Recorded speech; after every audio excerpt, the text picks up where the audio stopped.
opportunity to serve your community, a potential new target for Parkinson's, and an answer to the perennial question, what the heck do pathologists do? Now, these stories and more coming up next. This is Path News Network, Daily Edition from the College of American Pathologists. I'm Nick Lonnie. It's Tuesday, June 9th. The CAP Foundation's See, Test, and Treat program provides funding to institutions across the U.S. to provide free access to cervical cancer and other crucial preventative screenings, as well as health education and follow-up care. Nearly 9,000 women have participated since the foundation launched the program in 2011. It's a valuable opportunity to bring the power of diagnostic medicine to medically underserved populations.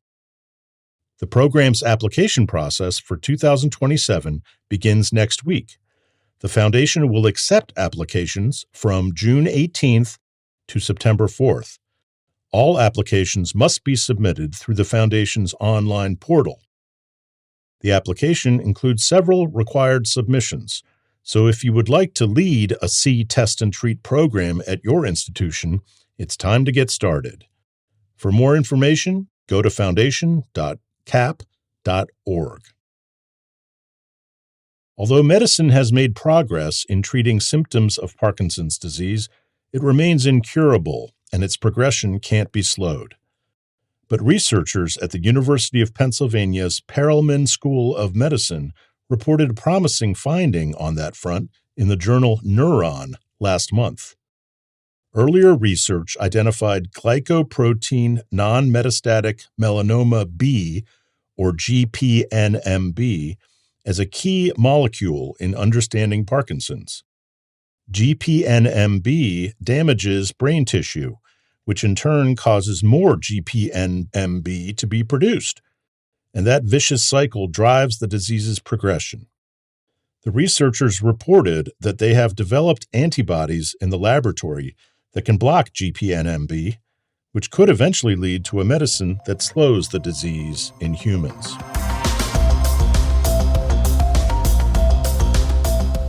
If you're frustrated with ever-evolving payer requirements resulting in claim denials for your practice or laboratory, sign up for next week's webinar on the reimbursement landscape in 2026 and beyond, sponsored by the CAP's Practice Management Committee.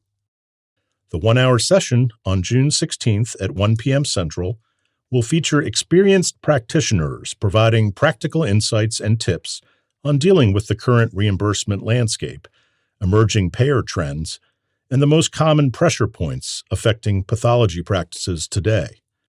Go to the CAP website, Events section, to register. And finally, here's a place to send anyone who asks you to explain what exactly pathology is. The CAP Foundation's latest podcast is a deliberately short and simple primer meant to explain what pathology is, why it matters, and the critical role pathologists play, even if it's sometimes invisible to patients. The podcast's guest is Dr. Diana Cardona, Chair of Pathology at Wake Forest University School of Medicine and Vice Chair of the CAP's Council on Government and Professional Affairs. They asked Dr. Cardona, what do pathologists do? Pathology is a medical specialty that essentially determines what is your disease, like what is actually happening.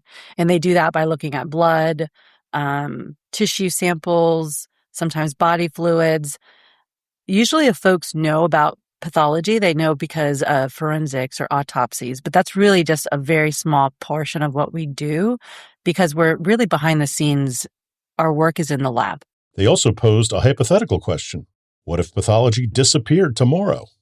Yeah, so all of the instruments and the fancy tools that you see inside a laboratory would all still be there, right?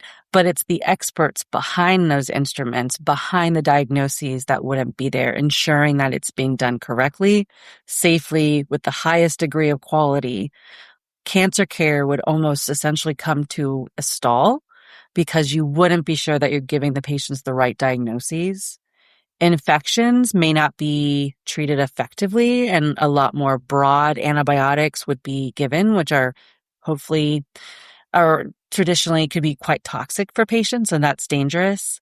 There could be delays in folks being able to have their surgeries done, or ensuring that the surgery was done appropriately because that intraoperative consultation by the pathologist wouldn't be available. And so really, I think that clinicians would be almost flying blind because they wouldn't have the pathologist there to provide them diagnostic certainty. A pretty good argument for keeping pathology around and fairly reimbursed. Well, that's all for today. See the show notes for more information on today's stories. And if you've got a story to share, write us at stories@cap.org. We'll be back Wednesday at 5 a.m. Eastern for another episode of the Daily Edition. I'm Nick Lonnie. Have a wonderful day.